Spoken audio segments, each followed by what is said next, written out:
Assalamualaikum wabarakatuh. Waalaikumsalam warahmatullahi wabarakatuh. Bismillah ma sya'allah la yasuqu khaira illallah. Bismillah ma sya'allah la yasrifu su'a illallah. Bismillah ma sya'allah ma kana min ni'mati fa min Allah. Bismillah ma sya'allah la khawla wa la quwata illa billahil aliyyil azim. Alhamdulillah rabbil alamin. Pada kesempatan sore hari ini seperti biasa, Al-Fakir akan menemani Anda 1 jam ke depan, dan hari ini dan seperti biasa akan mendatangkan narsum yang sangat luar biasa. Dan alhamdulillah pada sore hari ini saya ditemani oleh Katib Surya PWNU Kota Pontianak. Gimana kabarnya, Yai? Alhamdulillah. Kayaknya agak ini ya sekarang ya, batuk-batuk ya. Kayaknya lagi musimnya ya. Ya, musimnya. Dan kalian mungkin ya bertanya-tanya siapa ya narsum-narsum yang akan saya undang pada sore hari ini, yang lagi viral-viralnya di media sosial ya, dan yang lagi trending-trendingnya nomor 1 kemungkinan di Indonesia. Dia adalah Gus Islah Bahrawi. Gus Islah Bahrawi mungkin kalian kenal. Beliau adalah, sebelum kita baca profil-profil beliau, saya akan membacakannya. Mungkin kalian sudah tahu siapa beliau yang sebenarnya. Gus Islah Bahrawi adalah menempuh pendidikan dasar di SD Karangan Timur, Keranggan Timur di Galis, Madura. Dan Bangkalan, lulus tahun 1977.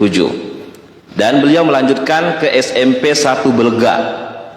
Blike. Ya, Tepekeh ya. Belega, Bangkalan ya, di Belega.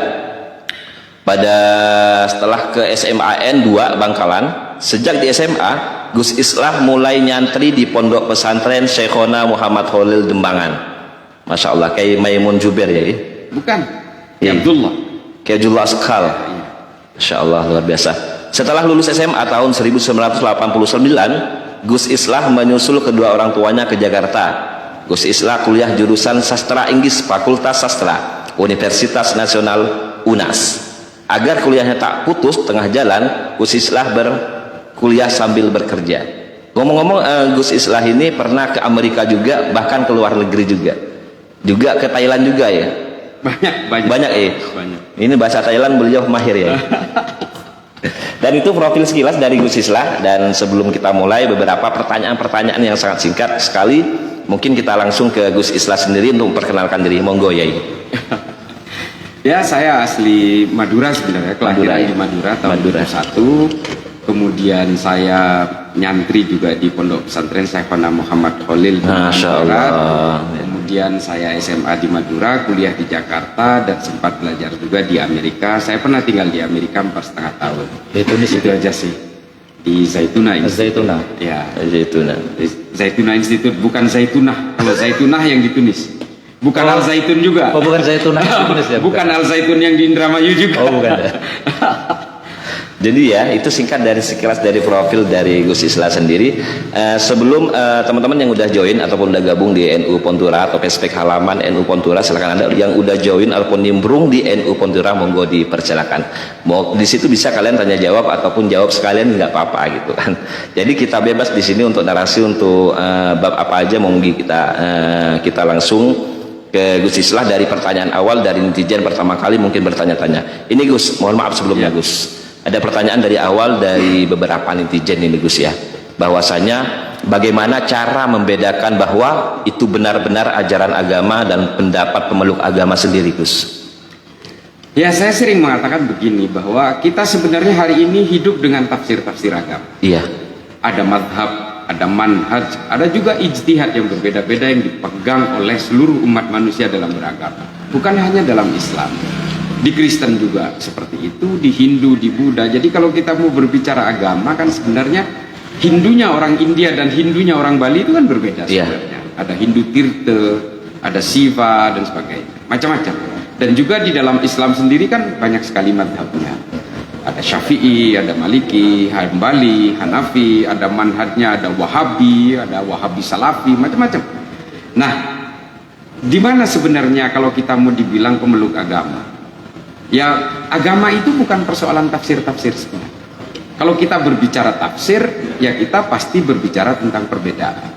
Tapi agama itu sebenarnya, terutama Islam, ya sebenarnya sama semua.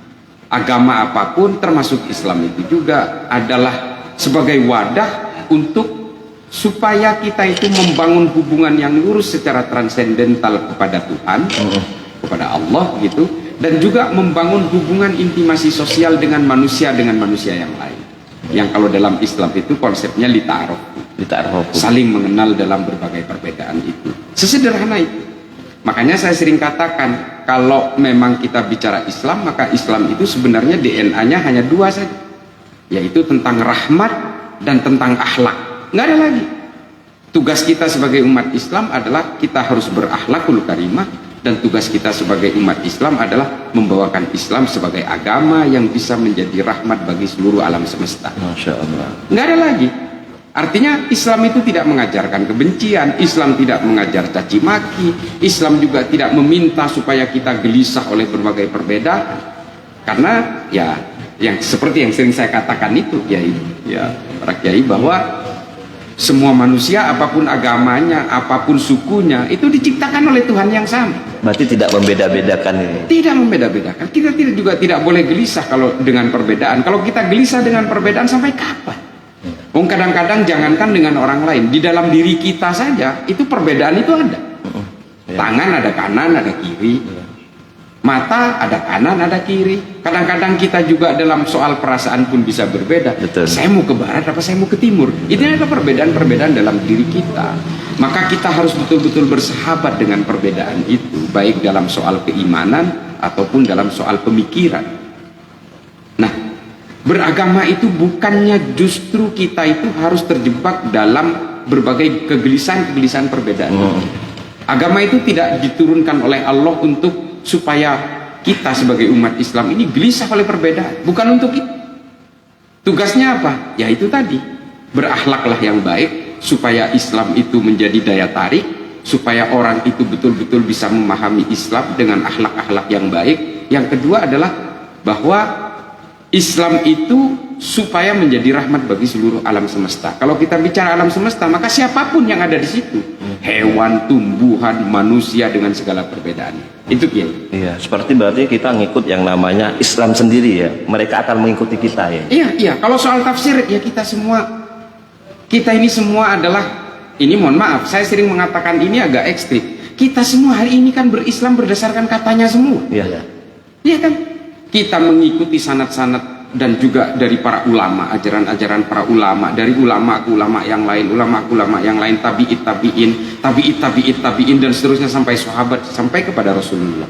Nah ini kan semua kita hidup 1400 tahun lebih dari masa Rasulullah, maka kita semua ini adalah hidup berdasarkan tuntunan para ulama. Nggak ada lagi. Nah ini yang kemudian kita tidak boleh merasa sombong dan merasa paling benar sendiri dengan tafsir-tafsir yang kita punya. Kita juga tidak boleh menghakimi orang yang berbeda, ya juga tidak boleh. Kita bicara Islam ini kan banyak sekali firqahnya, ya Kiai. Ya. Kita yang orang-orang NU seperti kita ini, ya kita tidak boleh juga menjelek-jelekkan ajaran orang lain, dan orang lain jangan juga menjelek-jelekkan ajaran kita. Mentang-mentang kita maulidan, mentang-mentang kita tahlilan, mentang-mentang kita ngerokok, terus kita dianya, wah kamu akan masuk neraka gara-gara itu. Nggak boleh. Kita juga tidak boleh menerakakan orang. Kalau kita sudah merasa yakin akan masuk surga, untuk apa juga kita gelisah oleh orang-orang yang sudah kita hakimi akan masuk neraka. Jadi kita termasuk ini ya, lakum dinukum waliyadin lah. Ya, khairun nas anfahum linnas. Ya. Kanjeng Nabi itu menggunakan kata annas di situ. Ya. Tidak menggunakan kata muslimin, kita tidak menggunakan kata mukminin di situ. Rasulullah itu menggunakan kata annas, manusia secara universal. Ya. Jadi ini Kiai, itu jawaban sekilas dari Gus Islah tadi, luar biasa ya Kiai Muhtarul ya. Kiai Muhtarul kayaknya sariawan ya. Kenapa ya? Jadi mustami dulu. Mustami. Kayaknya asik sekali mendengar pembicaraan. Jadi gini ya, Gus Islah, ada pertanyaan juga tadi yang nyusul dari sini bahwasanya, terus apa benar ada ajaran agama yang membentur-benturkan karena perbedaan tersebut? Oh ya, ada, banyak sekali. Ada ya. Kalau kita mau berbicara hari ini yang ada pada tataran faktual di negara kita, ada. Saya makanya gini loh. Saya itu sebenarnya bukan gelisah oleh tafsir orang, tapi ketika tafsir orang itu justru memecah belah masyarakat, ya itulah yang harus kita lawan. Bukan tafsirnya yang kita lawan, tapi metodologinya yang harus kita lawan. Makanya Kiai, Saya sering, karena kebetulan saya menekuni dunia terorisme, dunia radikalisme dan ekstremisme, saya tahu persis ini sebenarnya biangnya di mana. Adalah biang perpecahan di antara seluruh masyarakat yang mengatasnamakan agama, mengatasnamakan tafsir-tafsir agama. Contoh, ketika kita itu diminta untuk tidak berkawan dengan orang Kristen misalnya. Iya, betul. Ini ajaran-ajaran dari ustadz-ustadz yang menamakan dirinya kelompok salafi. Ajaran-ajaran seperti ini yang akhirnya memecah belah masyarakat. Mau tidak mau, menganggap bank konvensional riba.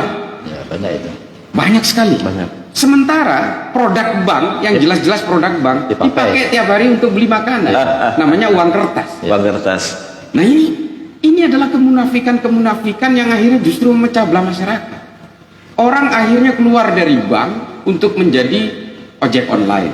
Oh, karena di situ ada pembayaran online yang berbasis bank, diharamkan juga, keluar orang. Akhirnya jualan habatus sauda. Dia nggak tahu habatus sauda itu juga ekspor impornya menggunakan bank konvensional juga untuk letter of creditnya. Sekarang GoFood juga bisa jadi haram katanya. Betul. GoFood itu jadi haram. Zoom itu, Iya. Zoom yang dipakai sekarang. Meeting itu ya. Zoom meeting itu karena dibayar pakai kartu kredit, diharamkan juga. Seperti itu. Nah, ini yang membangun kegelisahan-kegelisahan orang ketika dia menghadapi hal yang seperti ini. Orang akan gelisah hidupnya. Nah, ketika orang sudah merasa gelisah hidupnya, ke sini haram, ke situ haram, ke situ haram, ke sini haram, semuanya haram. Diharamkan. Akhirnya orang lebih baik mati. Iya, gantung diri bisa-bisanya. Bom bunuh diri. Iya, Kalau bom gantung bunuh diri ya mati sendiri. Kalau Jemput bom bidadari bunuh itu. Iya. Kalau bom bunuh diri kan membunuh orang lain. Membunuh juga. orang lain ya, sekitar juga ya. Nah, ini ajaran-ajaran yang kita sebut dengan ajaran Wahabi Salafi ini, Ya. saya sebenarnya selalu melawan kelompok ini bukan karena saya gelisah oleh tafsirnya mereka, tapi karena memang radikalisme, ekstremisme dan terorisme ini disebabkan oleh ajaran-ajaran yang sejenis ini. Makanya saya betul-betul coba kita ziarah kubur. Wah, itu penyembah kuburan. Ini kan bisa menimbulkan konflik Iya, di tengah diharamkan. masyarakat. Musik haram. Akhirnya apa? Wayang haram. Termasuk upacara bendera haram, merayakan 17 Agustus haram. Akhirnya orang itu benci kepada negaranya sendiri, Ya, benci betul. kepada tanah air yang melahirkan dia sendiri. Nah, ini pemahaman-pemahaman seperti ini yang memang paling getol saya selalu lawan. Karena apa? Dia bisa mengarahkan orang untuk membenci orang lain, gelisah oleh berbagai perbedaan, dan pada akhirnya mengkafir-kafirkan orang lain. Nah, ini yang selalu saya lawan ini. Padahal jumlah mereka lebih sedikit daripada kita ya. Ya, tapi berisiknya minta ampun. Tapi mereka luar biasa juga loh, bisa inilah diartikan sudah menyerang-nyerang itu kan. Terstruktur. Struktur mungkin. Iya, dan gini loh, ketika kita berusaha melawan mereka, kita kemudian dicap menjadi musuh bersama. Liberal, Iya. ini kafir, ini Syiah, ini orang Kristen yang disusupkan untuk memecah belah Islam. Ini kan pola-polanya Khawarij dari dulu. Sayyidina Ali sebelum dibunuh oleh Khawarij itu dikafirkan lebih dulu. Jadi kalau kita orang-orang yang melawan mereka hari ini dikafirkan, itu praktek biasa yang dilakukan oleh Abdurrahman bin Muljam At-Tamimi, yang dilakukan oleh Amir bin Bakar At-Tamimi, sama aja. Amir Khan nggak masuk ya? Enggak ada. Nggak ada. Namanya aja sama. Tapi luar biasa juga ya mereka ya, Mustarul ya, dapat menyerang di apalagi di kalangan Aswaja di NU sendiri gitu kan. Tapi menurut Gus Islah sendiri ya, udah berapa tahun untuk menangani hal seperti ini, Gus? Sampai hari ini saya sudah berjalan 3 tahun untuk membendung ajaran dari kelompok-kelompok ini. Saya kira begini loh, saya membendung mereka itu bukan karena saya seorang Nahdien yang memang selalu menjadi incaran serangan mereka, bukan itu. Tapi ini adalah data. Ini disaksikan oleh banyak orang dan mungkin mudah-mudahan disaksikan jutaan orang. Ini kita berbicara data. Teroris-teroris yang ditangkap oleh Densus 88 itu 99,99% itu penganut Wahabi Salafi. Bukan kata saya ini, pengakuannya mereka. Pengakuannya. Nah, ini data. Dari 2158 yang ditangkap oleh Densus karena terkait terorisme itu, hanya 6 yang bukan penganut Wahabi Salafi.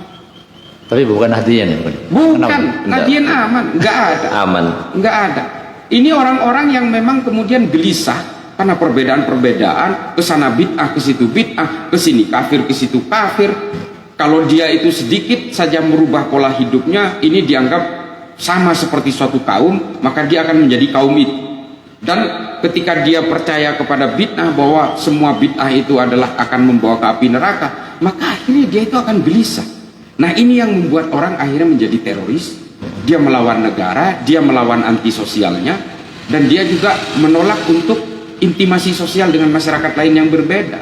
Dia cenderung eksklusif, dan ketika dia eksklusif maka dia terjebak dalam konsep al-wala wal bara. Nah ini bahwa dia harus membangun monoloyalitas dengan orang yang sama saja dengan dia, sementara orang yang berbeda itu dianggap sebagai musuh yang harus dijauhi sejauh mungkin. Nah ini kan konsep-konsep Wahabi kan, dan itu ada kitabnya. Setiap teroris yang ditangkap Densus itu, kitab ini selalu ada. Judul kitabnya itu Al-Wala wal Bara fil Islam. Memang ada ini ya kitabnya ya. Ada yang ditulis oleh ulama Saudi, Muhammad Said Al-Qahtani. Ini semua teroris punya ini. Mau diakui atau tidak diakui, inilah Wahabi. Tapi di dalam kitab itu ada untuk perakitan bom apa gitu? Udah ada ya. Kalau soal tentang teror itu ditulis juga oleh ulama Saudi, yang juga ditemukan di banyak teroris-teroris yang ditangkap oleh Densus itu, ditulis oleh seorang ulama Saudi juga, namanya Abu Bakar Naji. Nama kitabnya Idarat At-Tawahhush. Saya sudah hafal kitab itu. Wah, saya masih setengah. Ya artinya karena ini saking biasanya ditemukan di tangkapan-tangkapan teroris, ya inilah yang kita temukan, dan ini memang berbasis Wahabi semua. Kalau hari ini ustadz-ustadz Wahabi itu seolah-olah mengajarkan kesejukan, itu adalah pintu masuk saja. Setelah orang masuk ke dalamnya, nanti akan tergiring ke arah berbagai aksi-aksi kegelisahan, aksi-aksi resistensi terhadap sosial dan sebagainya. Dan kebanyakan memang di situ ya, memang dari pengajian dari Wahabi sendiri saya lihat ya di media-media itu bahwa banyak kalangan artis yang masuk gitu Gus. Menurut jenengan gimana Gus? Ya itu dia. Jadi Wahabi ini akan membentuk orang itu menjadi mengalami penyakit yang memang menjadi penyakit akut dari abad ke abad. Kalau kata Jalaluddin Rumi dalam Fihi Ma Fihi itu, penyakit manusia itu merasa paling merasa paling pinter, merasa paling alim, merasa paling suci, merasa paling dekat sama Tuhan, merasa paling ahli ibadah. Ini kan penyakit. Betul. Nah orang kalau sudah merasa hijrah, merasa tobat lewat jalur-jalur Wahabi Salafi ini, akhirnya cenderung menghitung dosa orang lain. Musisi yang sudah hijrah menganggap main musik itu haram, akhirnya dia menerakakan teman-temannya yang masih main musik. Ini terus seperti itu. Ini artis-artis hijrah ini kan memang cenderung seperti itu. Tapi kalau lama-lama bosan balik lagi ya? Ya biasanya begitu. Nah, penghasilannya nggak ada? Ada penghasilannya, tapi memang pada akhirnya dia gelisah. Gelisah sendiri. Gelisah, ini masa sih begini haram, gitu haram, gini haram, gitu haram. Akhirnya orang, apa mungkin sih agama dibuat untuk seperti itu? Padahal agama ini dibuat untuk lebih memudahkan manusia, supaya manusia itu merasa tentram, longgar. Bukanlah agama ini diturunkan Allah ini untuk menjadi biang huru hara, nggak mungkin. Ya, betul. Jadi sangat luar biasa sekali tadi apa perdebatan ini, sangat tautan dari beliau. Dan saya dengar dari ini cuitan dari beberapa nih bidasa ajunan ya sampean ini Gus ya. Ada beberapa dari netizen itu menghina sampean gitu kan. Untuk menanggapi semua itu seperti apa Gus? Kalau saya begini dengan hinaan-hinaan seperti itu, bukankah Rasulullah juga pernah dihina oleh Zulkhuwaisirah At-Tamimi? Iya. Ketika membagikan masih keluarga beliau. ketika Rasulullah itu membagi ghanimah dituduh tidak adil, dan kemudian Rasulullah difitnah ke sana sekali. Bahkan Sayyidina Utsman ibnu Affan sebelum dibunuh juga dihina dengan Kristen. Dia dituduh sebagai Nakstal. Nakstal itu adalah orang Kristen, orang Nasrani di Madinah yang jenggotnya segini sama seperti Sayyidina Utsman ibnu Affan, dan dia dihina, beliau dihina. Utsman, kamu itu Nakstal. Itu 3 bulan sebelum dibunuh. Artinya memang orang-orang yang melawan kelompok ini memang cenderung dijadikan musuh bersama. Kalau saya sih biasa aja. Jangankan saya yang orang biasa, yang ya manusia-manusia pagar, manusia sampah seperti saya, sekelas Rasulullah, sekelas Sayyidina Utsman, sekelas Sayyidina Umar, Sayyidina Ali, Sayyidina Hasan, Sayyidina Husain, dan orang-orang para ulama masyhur lainnya juga dituduh dengan hal yang sama. Ada salah satu ulama namanya Syekh Abdul Ghani An-Nabulsi, sampai beliau wafat pun disiahkan. Padahal beliau itu Ahlus Sunnah wal Jamaah tulen kalau kita baca kitab-kitab. Dan bahkan kalau kita mau melihat misalnya ilmuwan Islam yang berkontribusi terhadap manusia seperti Ibnu Sina, Al-Khawarizmi yang menciptakan angka 0 dalam matematika, Jabir Ibnu Hayyan, Al-Farabi yang menciptakan notasi musik, yang kemudian menjadi kontribusi dasar dalam peradaban manusia, semuanya dikafirkan karena mereka orang Persia. Hari ini dikafirkan karena dia orang Persia, dianggap Syiah dan seterusnya. Nah sekarang saya ingin tahu nih, Wahabi pesek di Indonesia ini, saya ingin tahu nih, setelah Saudi dan Iran bersahabat seperti ini, apakah mereka tetap mengkafirkan Syiah? Kan semuanya politik. Nah semua permusuhan Sunni dengan Syiah yang berlangsung 1400 tahun ini gara-gara politik. Saya hari ini sering dihujat, dimaki habis-habisan karena saya tidak satu barisan dengan mereka, karena saya ini adalah melawan kelompok-kelompok itu. Makanya saya itu mantan napi, penipu, silahkan aja, nggak apa-apa. Saya memang pernah di penjara dan saya sudah akui secara terbuka. Tapi sepertinya apa ya, fenomena Islam radikal kemudian itu kan tumbuhnya sepertinya ada siklus beberapa tahun sekali muncul, ada bom. Siklusnya kan hampir sama itu, beberapa tahun sekali nanti ada bom lagi. Seperti ada konsep tersendiri. Sudah ada konsepnya gitu. Bukan, jadi begini, kalau saya boleh cerita sedikit tentang ini, makasih sudah bertanya seperti ini. Jarang pertanyaan seperti ini. Aksi-aksi teror di Indonesia itu selalu ditentukan oleh trajektori kelompok-kelompok teror di luar negeri. Jadi pada zamannya Al-Qaeda itu memang kemudian membuat afiliasi baru di sini. Misalnya Jamaah Islamiyah. Ini kan terafiliasi dengan Al-Qaeda. Nah, ketika ISIS terbentuk di Irak dan Suriah, ada organisasi pecahan JI yang terafiliasi dan bertaklid lah kurang lebih kepada ISIS, namanya Jamaah Ansarud Daulah. Jadi aksi-aksi teror yang ada di sini ini ditentukan oleh organisasi-organisasi mereka di luar negeri. JAD itu termasuk yang di Indonesia juga? Indonesia, tapi dia terafiliasi ke ISIS. Sekarang dirubah ya. Ketuanya Oman Abdurrahman. Oman Abdurrahman. Dan diubah, bukan CAD lagi, COD. Cash on delivery. Nah, JI ini dulu zamannya Amrozi, Imam Samudra, Az-Zahari, Nurdin M. Top, ini kan terafiliasi ke Al-Qaeda, ke Osama bin Laden. Setelah Al-Qaeda ini tumbang perlahan di Afghanistan, muncul kan organisasi baru namanya ISIS.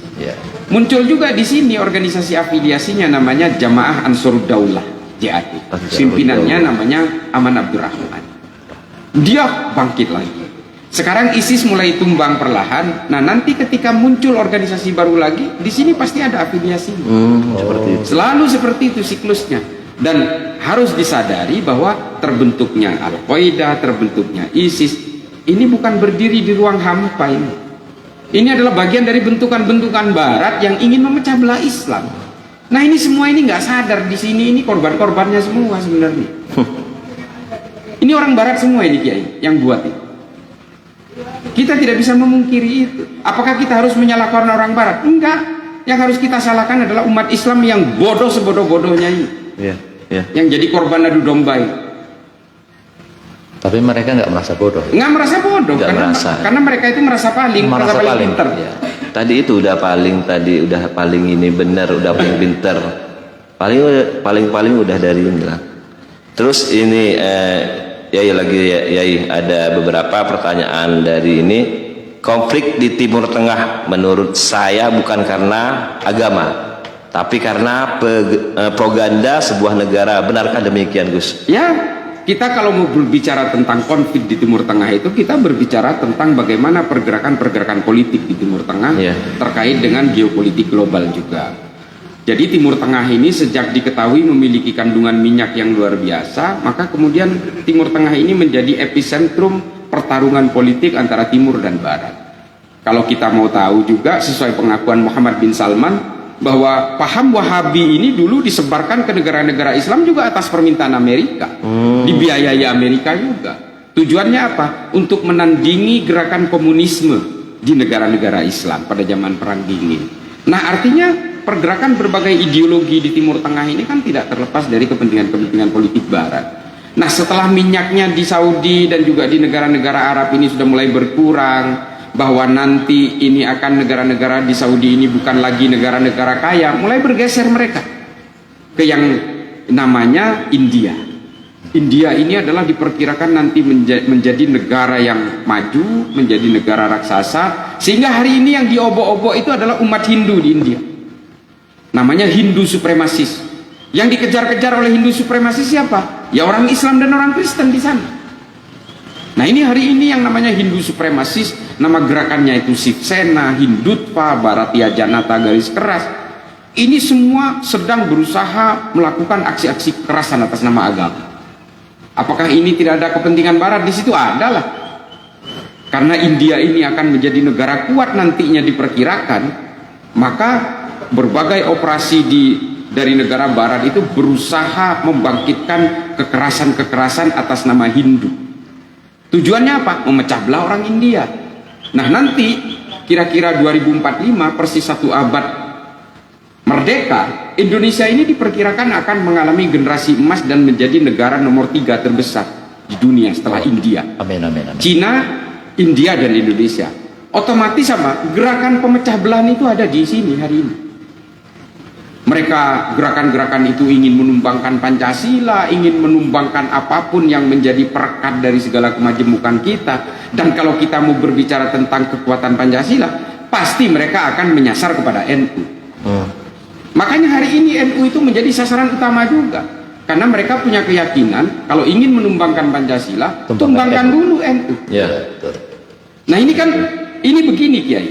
Di Indonesia ini kekuatan-kekuatan yang kecil itu sebenarnya punya potensi militansi yang sama, radikalnya sama. Mohon maaf, orang Syiah di sini itu karena jumlahnya kecil. Kalau besar satu negara, revolusi juga sama seperti Iran, sama juga. Ahmadiyah ya karena kecil aja, Kristen ya karena kecil aja. NU yang besar ya. NU satu-satunya organisasi yang jumlahnya besar tapi nggak pernah punya keinginan untuk memberontak ke negara ini, ingin menggugurkan Pancasila, nggak pernah, padahal jumlahnya paling karena besar. NU yang mengkonsep negara ya.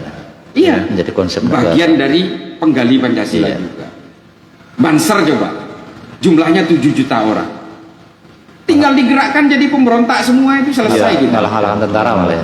Iya, tentara cuma 1 juta. Ini 7 juta. Tapi apakah pernah Banser dikerahkan untuk memusuhi negaranya sendiri? Tidak pernah. Tidak pernah. Makanya NU ini dianggap sebagai penopang dari kekuatan Pancasila. Maka ketika ada orang ingin merubuhkan Pancasila, pasti sasaran utamanya itu ingin merubuhkan NU lebih dulu.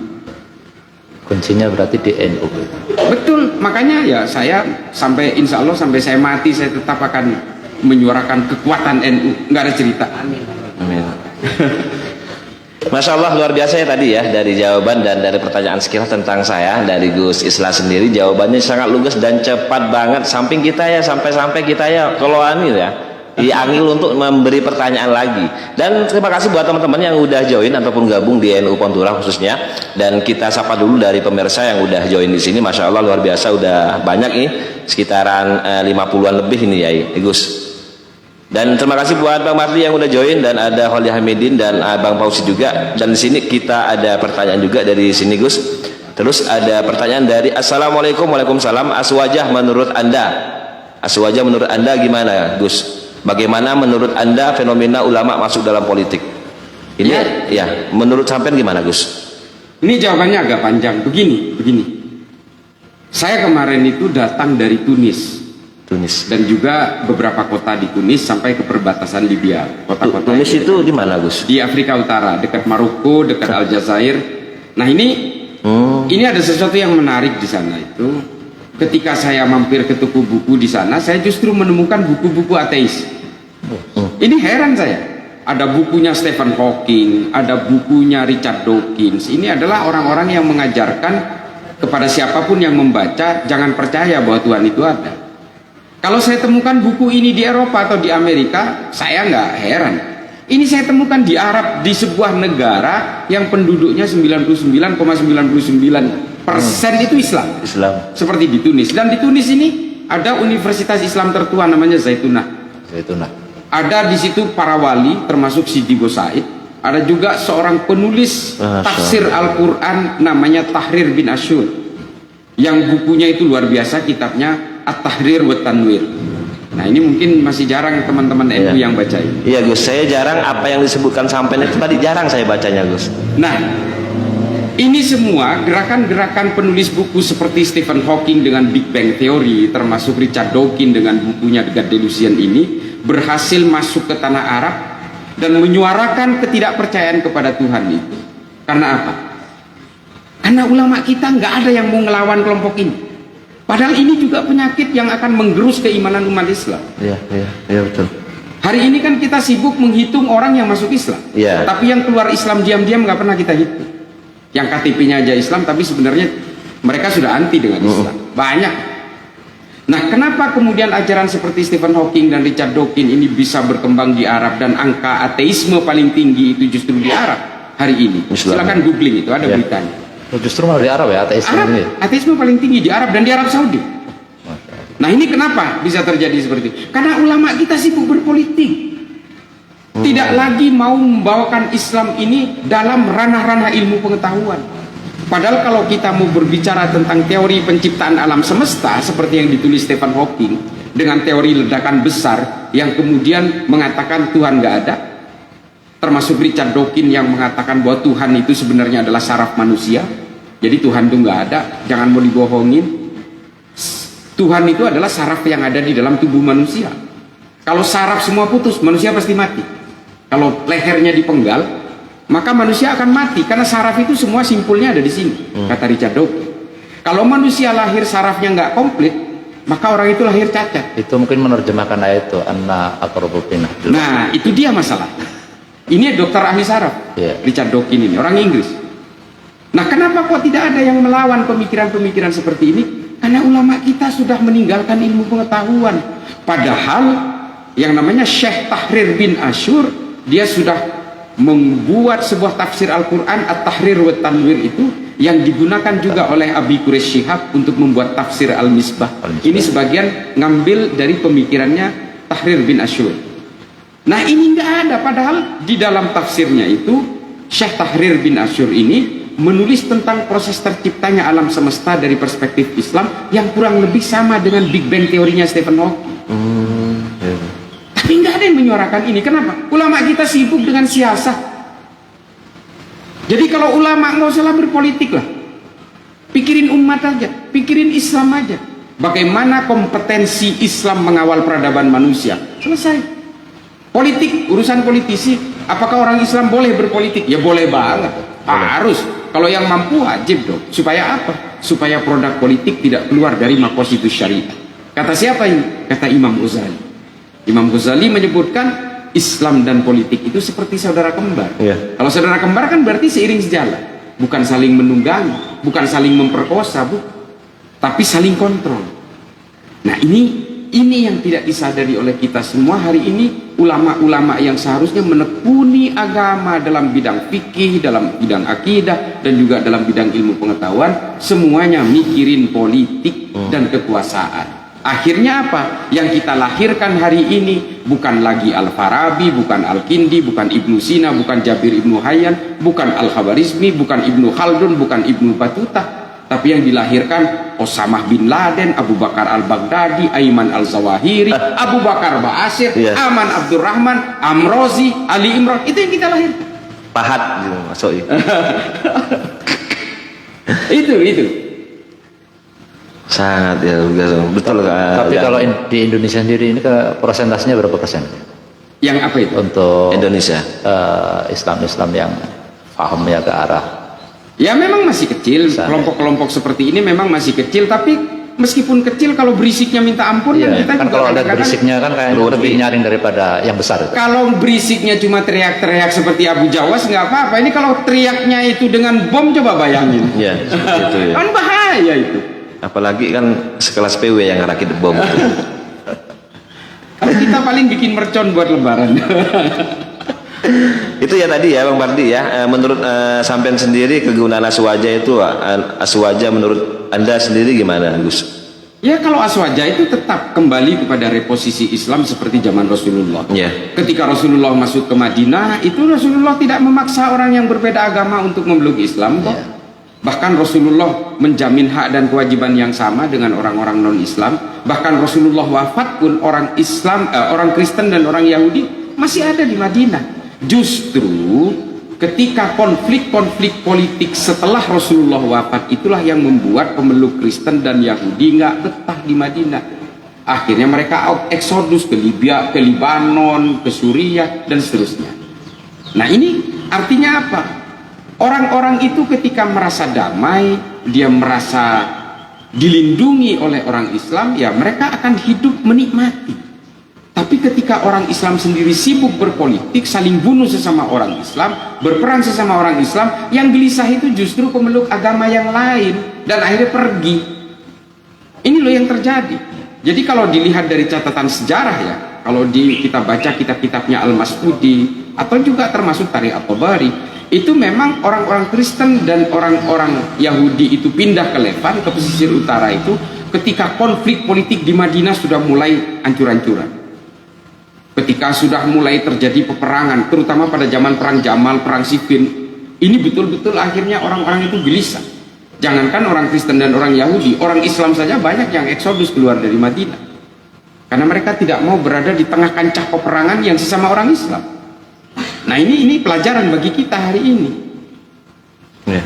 Yang jelas tuh iman itu butuh aman. Ya. Butuh aman, betul sih. Ya. Dan Islam itu Ahlus Sunnah wal Jamaah itu jelas. Dia tidak gelisah oleh perbedaan, dan Islam itu adalah agama yang harus mengakselerasi kemanusiaan dan kedamaian. Supaya apa? Supaya Islam tetap berada pada daya tariknya. Orang dulu itu Nabi, coba bayangin, orang masuk Islam itu dengan caranya masing-masing, tapi dengan akhlak yang baik dari Nabi. Nabi oleh pengemis buta yang mencaci maki justru disuapi dengan kacang-kacangan yang digerus sampai diludahi seperti itu, Gus ya. Sampai diludahi, dan semuanya akan masuk Islam pada akhirnya. Mengislamkan mereka itu Nabi menggunakan akhlak, bukan dengan cara intimidasi. Ya. Nah ini luar biasa. Ini Ahlus Sunnah wal Jamaah itu ya begitu. Seperti itu, ayam adem santuy, seperti itu. Santuy. Mohon maaf Gus, sebentar Gus. Ini ada pertanyaan hilas yang untuk netizen, untuk PWNU nih. Ya, ini kan baru dilantik ke Pak Khatib kemarin ya. Oh, ya. Gini Kiai, ada pertanyaan bahwasanya dari beberapa netizen juga ini langsung inbox ini. Apa program PWNU Kalbar ke depannya gitu, Kiai? Ini sebenarnya pertanyaannya tidak ranah sini. Iya ke Kiai. Ini Kiai ya. Kalau program NU Kalbar ya, yang pertama, yang paling utama itu yang membentuk MWC, ranting-ranting di daerah Kalbar itu kan banyak yang belum terbentuk. Ini dari 14 kabupaten dan dari beberapa MWC yang belum terbentuk itu kan banyak sekali, belum rantingnya. Itu kan PR. Masih kemarin kita hitung itu cuman, ya itu program pertama ya, yang kita targetkan nanti sekitar Desember itu harus sudah 100% semua MWC dan ranting terbentuk sekalbar. Saat ini kan masih sekitar 70 atau 60%. Jadi masih kurang banyak. Karena yang di daerah-daerah itu belum terjangkau. Karena kita juga ada yang minoritas di daerahnya kan. Bahkan ada satu kabupaten yang MWC-nya itu udah 2. Maksudnya MWC gini, MWC Pontianak Utara, ini ada 2. Karena saking luasnya. Saking luasnya itu MWC-nya ada 2. Kemarin itu dari kabupaten mana itu saya tanya. Saking luasnya, itu belum cerita ranting. Jadi yang pertama itu program dari PWNU, kemudian meneruskan program PDP KPNU. Semua PC diwajibkan itu? Wajib menyelenggarakan PDP KPNU. Yaitu tadi untuk menangkis paham-paham yang sebenarnya bukan NU masuk ke dalam. Ke struktur tersebut. Iya, ke struktur. Ini kan banyak yang masuk sebenarnya tidak tahu NU dan bukan NU, masuk ternyata ngobok-ngobok di dalam. Iya, ngobok di dalam. Itu ada seperti itu. Jadi mu'alah bukan, ya kan? Yang memang harus disaring kalau PDP KPNU itu ya. Kalau lewat PDP KPNU itu kayaknya lebih tersaring lah. Iya.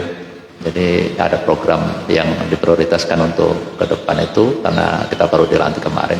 Atau lebih baiknya lagi setelah mengadakan PKPKD, setelah mengadakan PKPNU itu pakai stempel aja jidat nih.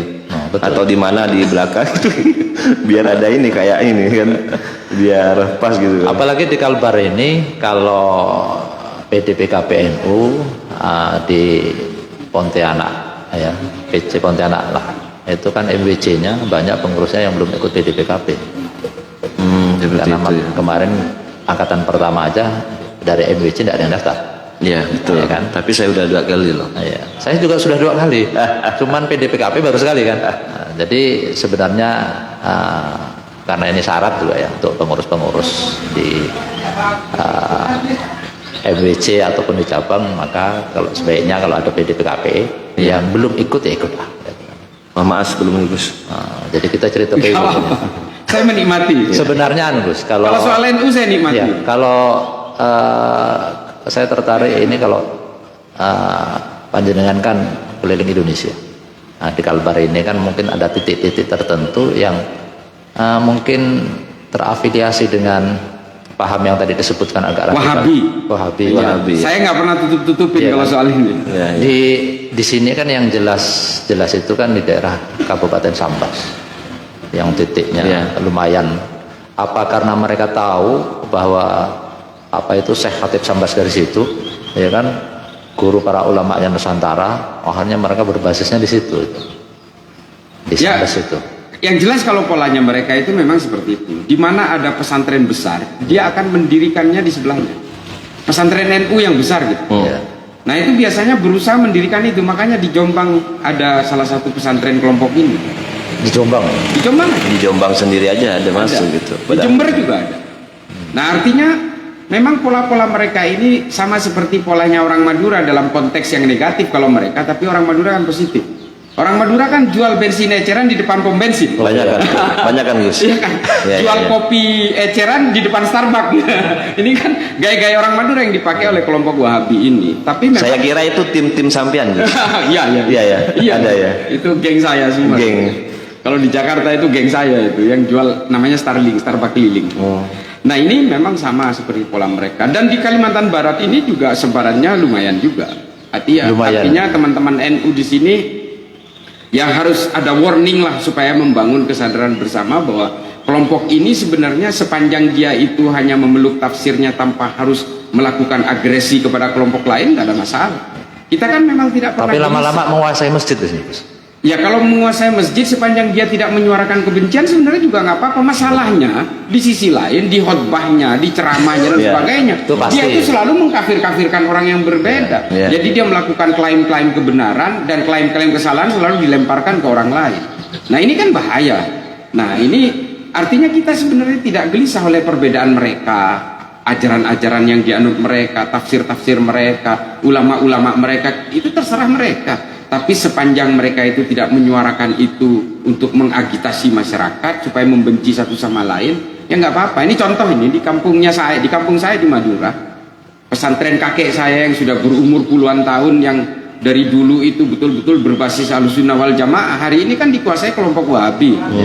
Ini yang kakek saya sendiri yang mengelola, yang terpapar ajaran ini. Akhirnya apa yang terjadi? Orang-orang di sekeliling pesantren itu sama dia dianggap sebagai orang jahiliyah semua. Bahkan Aswaja itu disingkat menjadi aliran sesat warisan jahiliyah.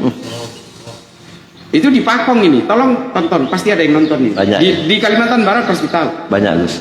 Nah ini kakek saya sendiri. Saya tuh kemana-mana bersuara dengan lantang melawan kelompok Wahabi Salafi ini, ya tapi kebobolan di kampung sendiri. Biasanya memang kayak gitu ya. Iya memang Luar begitu. biasa. Biasanya memang kayak gitu. Iya, memang begitu. Orang kalau menentramkan rumah tangga orang lain pintar, tapi rumah pintar, tangga ya. sendiri berantakan. Itu ya. Betul. Itu hukum karma berarti itu. Bukan juga ya, bukan seperti itu. Memang ya background beliau seperti itu. Ya memang lengah gitu. Lengah sekali. Gini Gus, Tapi kebanyakan mereka itu tidak mau dibilang Wahabi sekarang kan. Oh ya, karena mereka itu jadi gini. Salafi sekarang misalnya Salafi. Kenapa mereka itu mengkonversi ke Salafi? Karena Wahabi ini terlalu identik dengan aksi-aksi brutalitas dan terorisme, sehingga mereka mengkonversi namanya menjadi Salafi, seolah-olah ini salafus soleh. Padahal kitab-kitabnya sama, usul fikihnya sama, fikih-fikih rujukannya sama, dari Albani, Al-Utsaimin sama semua, Muhammad Said Al-Qotoni, sebagian ngambil dari dari kitab-kitab seperti Majmu' Al-Fatawa, sama dari Ibnu Taimiyah, sama semua, nggak ada yang berbeda, cuma namanya aja yang berubah. Nah hari ini juga nanti kalau Salafi ini sudah identik dengan berbagai aksi-aksi kekerasan juga pada akhirnya, percayalah nanti juga akan mereka merubah nama. Sama seperti metamorfosisnya kelompok Khawarij, sama persis. Itu merubah namanya ke nama yang Ya seperti Salafi ini. Ya. Kan mereka Kayak punya sekarang itu kan manhaj hampir salaf. semua lembaga-lembaganya kan namanya dengan kayak rumah Quran Imam Syafi'i itu kan rumah tahfidz, Iya, itu nama kan. sahabat dibawa semua. Yayasannya juga Abdurrahman bin Auf. iya. Ada juga Nurul Asbia dan Iya. Oh. Gaya-gayanya sama. gaya sama. Bukan ya? Oh, Nurul Asbia punya beliau. Tapi kita nggak tahu juga, jangan-jangan Wahabi juga. Agak tertarik gitu ya. Sampean mau ngobok-ngobok ya, masuk ke PW kayaknya. Enggak, beliau Aswaja, saya tahu sendiri beliau Gus. Bukan Luar biasa. Azwaja ya? Bukan. Soalnya istri sampai lagi nonton nih. Terima kasih Gus. Ini juga ada pertanyaan lagi Gus ya. Apa pendapat, apa benar dibenarkan jika perdamaian Republik kita ini karena adanya NU? Terus bagaimana cara kita dapat memahami hal itu? Gini, saya sering sebenarnya sudah membawakan ini. Ada salah seorang akademisi dari Tillman Scholar dari Harvard University, namanya Phil Caruso. Dia mengatakan begini, NU itu menjadi satu-satunya organisasi yang sangat penting di Indonesia dan menjadi penyangga Pancasila dan menjadi penyangga juga terhadap kemajemukan di dalam Indonesia. Itu menurut Phil Caruso. Kenapa? Nanti ada Muhammadiyah yang akhirnya berkolaborasi karena sama-sama mengakui Pancasila sebagai filsafat dasar negara. Ya. Nah ini juga ditulis oleh Phil Caruso bahwa NU ini kenapa menjadi kekuatan penting di Indonesia, karena NU tidak pernah menjadi pemberontak terhadap Indonesia. Kelompok NII, kelompoknya Kartosuwiryo memberontak, wah udah banyak lah. Banyak. Andi Aziz, Kahar Muzakar di Kalimantan Selatan udah. Wahabi, oh itu bom yang meledak dari tahun 2000 sampai 2009 tuh Wahabi semua itu. Teror di bom Marriott, bom Ritz Carlton, Bali. bom Bali, bom Kampung Melayu, bom Tentena, semua itu Wahabi semua. NU tidak pernah menjadi pemberontak. Bahkan ketika PKI lagi ganas-ganasnya yang jadi korban itu kiai-kiai NU, Iya. santri-santri NU. Hari ini filmnya lagi dibuat oleh Denny Siregar, judulnya Kupu-Kupu Kertas. Pembantaian orang-orang NU di Banyuwangi oleh PKI. Ini lagi dibikin film. Kupu-kupu kertas. Supaya teman-teman Nahdien nanti tahu sejarah bagaimana ganasnya PKI terhadap NU. Nah ini juga kemudian pada zaman Pak Harto misalnya, NU ini kan betul-betul dicurigai. Iya betul. Bahkan Gus Dur jadi ketua umum NU 32 pun tahun. berusaha digusur, Iya. ya kan? Abu Hasan. Abu Hasan, Muktamar Cipasung. Cipasung. Ya. Dan tapi apa? Apakah NU pernah memberontak kepada Soeharto untuk menggalang kekuatan senjata, padahal waktu itu Gus Dur sudah membentuk Banser, Barisan Serbaguna itu. Ya, ya. Tapi apakah digiring untuk melawan negara atau melawan pemerintah? Enggak pernah. Meskipun pemerintahan ini kecewa berkali-kali. Bahkan zaman Soekarno, NU dipaksa, tanda kutip ya, berdampingan dengan komunis pun mau. Demi negara loh. Zaman Nasakom, Iya. nasionalis agama komunis. Agamanya itu kan NU. Komunisnya PKI. Mau dileburkan dalam satu entitas politik. NU nggak nolak, demi negara. Dan bahkan ketika Gus Dur digusur oleh kelompok-kelompok seperti Amin Rais dan kawan-kawan itu, apakah ada orang NU yang datang ke Jakarta terus berkumpul di Monas, jadi Monas Limin misalnya? Nggak ada. Apakah ada orang NU berkumpul di Jakarta bakar-bakar ruko, bakar-bakar perkantoran? Nggak ada. Apa kata Gus Dur ketika itu? Negara ini jauh lebih penting daripada sekedar saya. Tidak ada jabatan yang harus dibela mati-matian di dalam dunia ini, kata Gus Dur. NU ayam. Bahkan junjungannya kasarnya. Gus Dur digusur secara tidak konstitusional pun, apakah orang NU memberontak? Enggak. NU itu hanya mikirin negara. NU tidak punya cita-cita politik ingin menegakkan daulah, khilafah. Enggak ada. Cita-cita NU itu hanya ingin menjaga Pancasila, kemajemukan, kedamaian, dan negara kesatuan Republik Indonesia. Enggak ada lagi.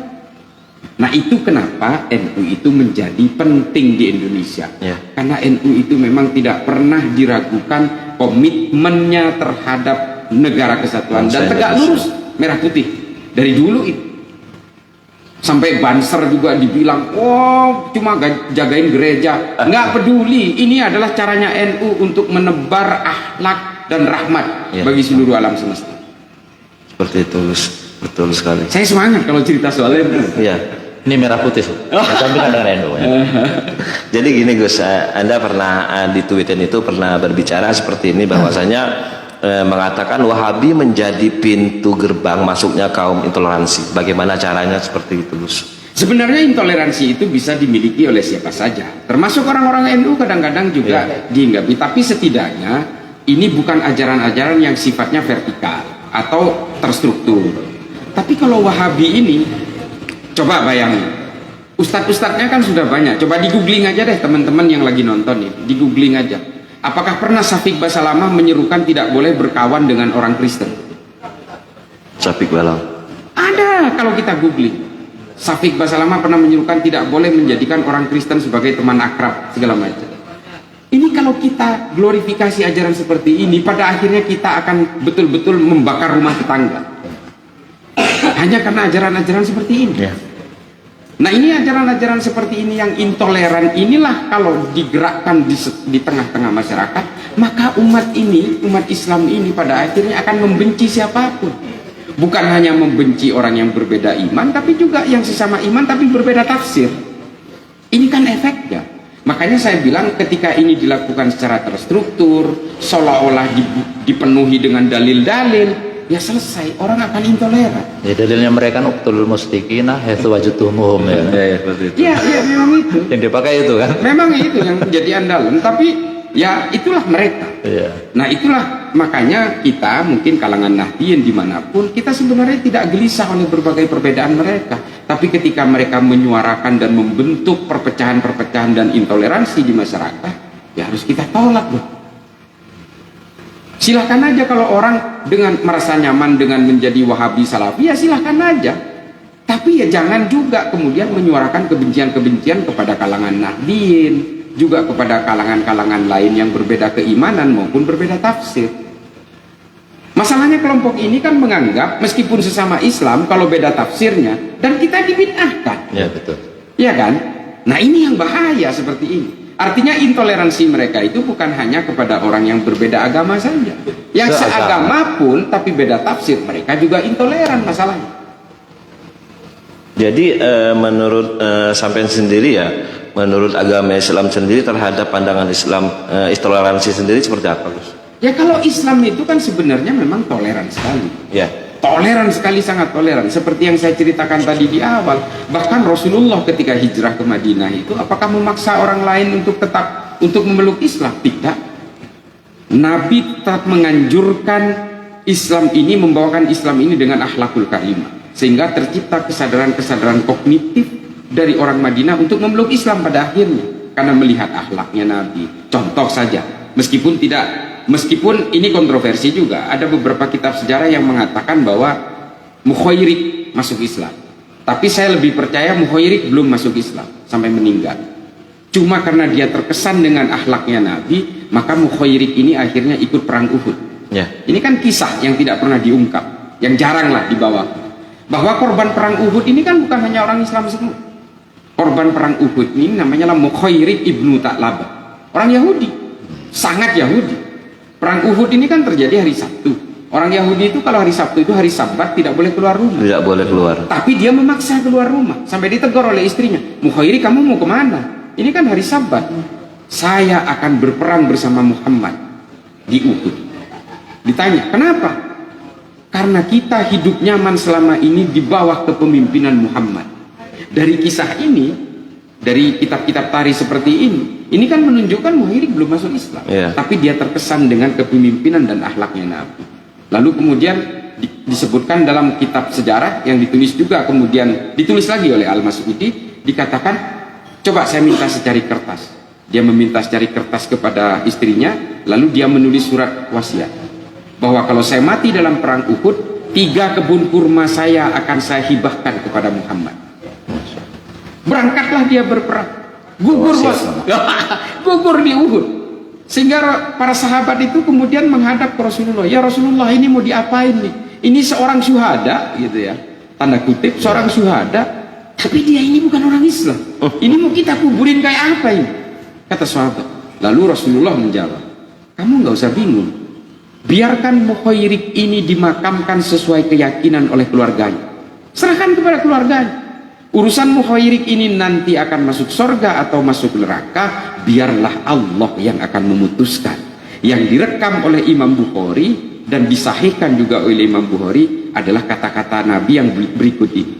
Mukhairik adalah sebaik-baiknya orang Yahudi. Nah, ini yang direkam sebagai hadis sahih. Sejarahnya munculnya dari hadis ini adalah kisah tadi. Nah, artinya apa? Ya, inilah akhlak Nabi. Ya. Setidaknya meskipun orang itu tidak mengubah keimanannya, tapi setidaknya dia mau ikut berperang bersama umat Islam. Ini loh, ini Nabi. Nah, artinya apa? Kalau kita ingin menjaga daya tarik Islam, ikuti Nabi. Ikuti Nabi. Nabi diludahi terus setiap lewat satu gang. Lewat lagi, diludahi lagi. Lewat lagi, diludahi lagi. Sampai Nabi kemudian suatu saat lewat gang itu nggak diludahi. Bingung lah. Bingung. Tanya kepada sahabat, ini kemana kok tumben gak ada yang ngeludahi? Sakit. Nah. Nabi adalah penjenguk pertama kepada orang itu. Orang tersebut. Dan setelah itu orang itu masuk Islam. Beliau kemarin juga diludah-ludahi ya. Cuma dibawakan parang. Bedanya beliau di situ gitu. In udhiya ya'fu wa la yumaqit ya. Betul. Nah, ini loh akhlak dan rahmat itu seperti itu. Bukan berarti mencaci maki. Di dalam salib ada jin kafirnya. Makin bencilah orang Kristen kepada kita. Itu kaulnya siapa itu? Boro-boro tertarik kepada Islam, orang-orang Kristen itu yang ada makin benci karena dengan adanya fatwa-fatwa seperti ini. Itu sangat keras sekali ya. Ini dari mungkin ada pertanyaan mungkin dari netizen yang terakhir ini, perbedaan sendiri dari toleransi dan intoleransi tersebut seperti apa, Gus? Toleransi ini sebenarnya adalah sikap menghargai orang, bukan hanya persoalan iman atau soal keyakinan, tapi juga dalam berbagai hubungan dan intimasi sosial lainnya. Jadi toleransi ini bukan hanya soal agama saja sebenarnya, tapi juga dalam perbedaan-perbedaan tentang budaya misalnya. Ini juga harus ada toleran. Intoleransi itu adalah lawan dari toleransi.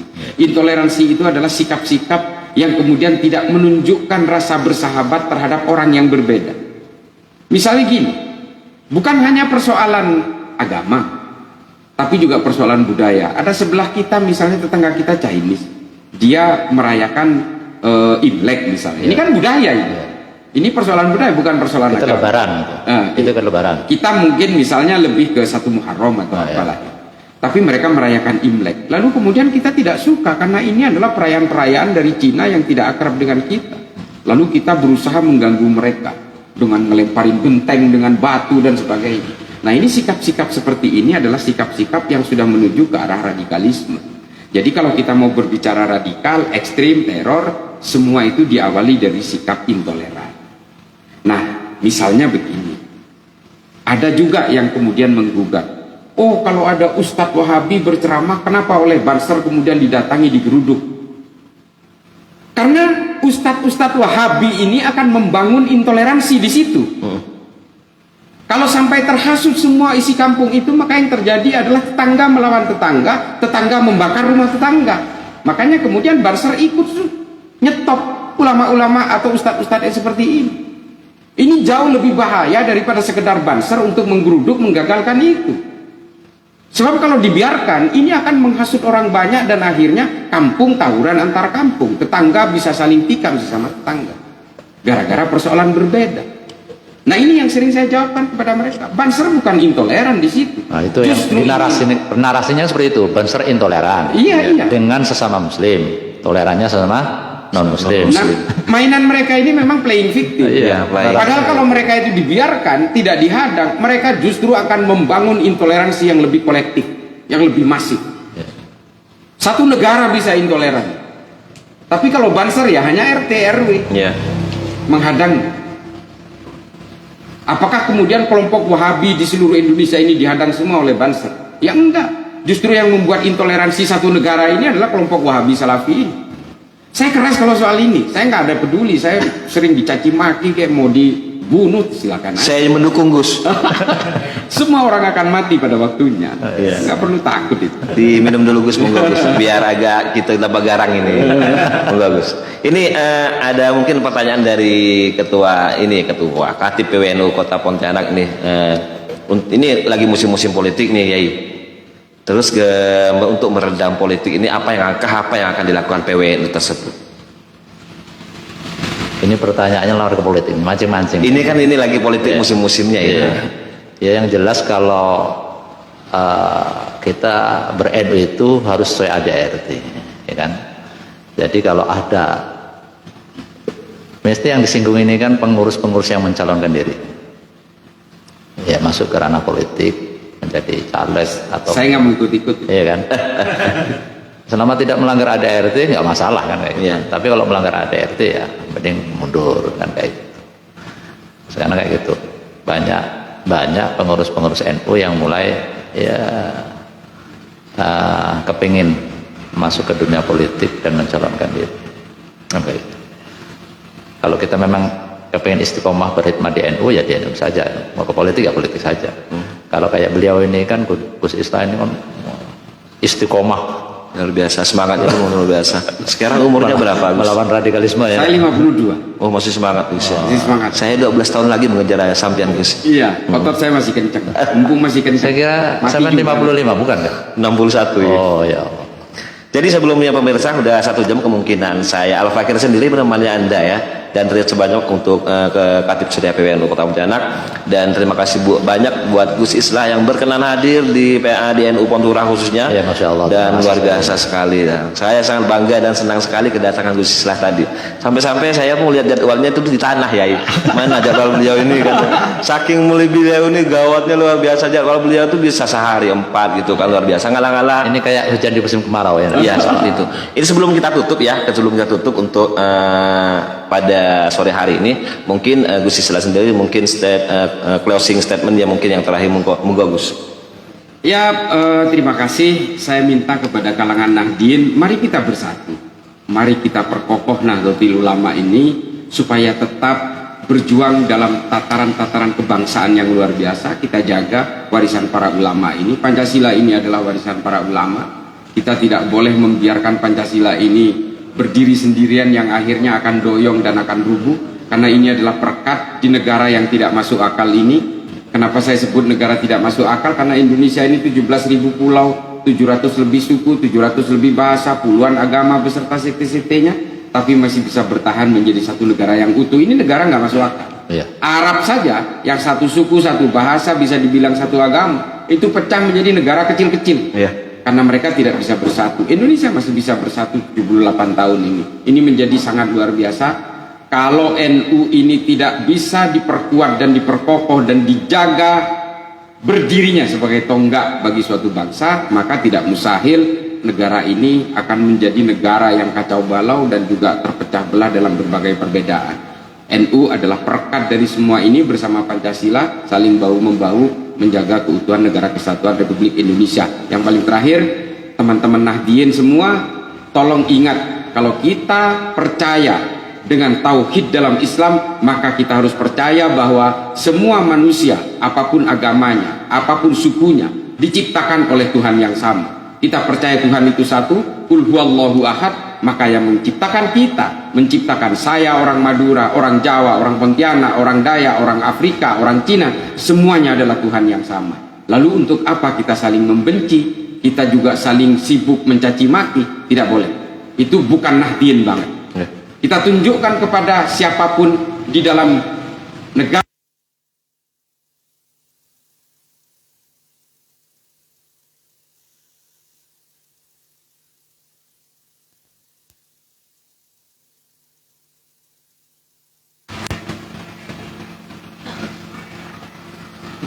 Ngerti? Nah, saya lanjutkan tadi kepotong. Kita tunjukkan kepada seluruh bangsa Indonesia bahwa Nahdlatul Ulama ini adalah perekat dari berbagai perbedaan.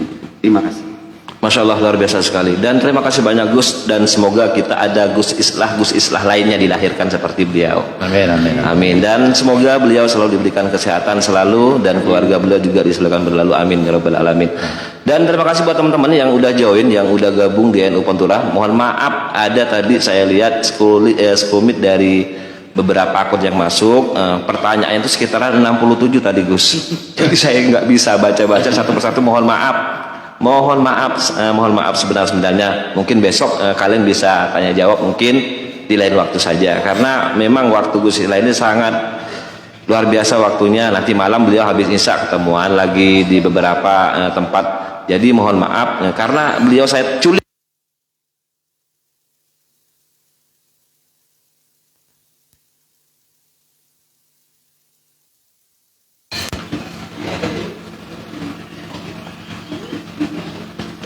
Jadi saya Al-Fakir Cendri mohon izin dan terima kasih Gus Islah dan terima kasih Kiai Muhtarul Aziz.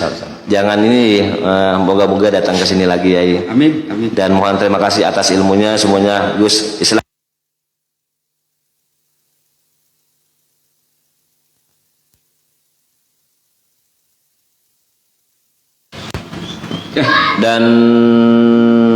Dan saya akhiri wallahu muwaffiq ila aqwamit thoriq. Assalamualaikum warahmatullahi taala wabarakatuh. Waalaikumsalam warahmatullahi wabarakatuh.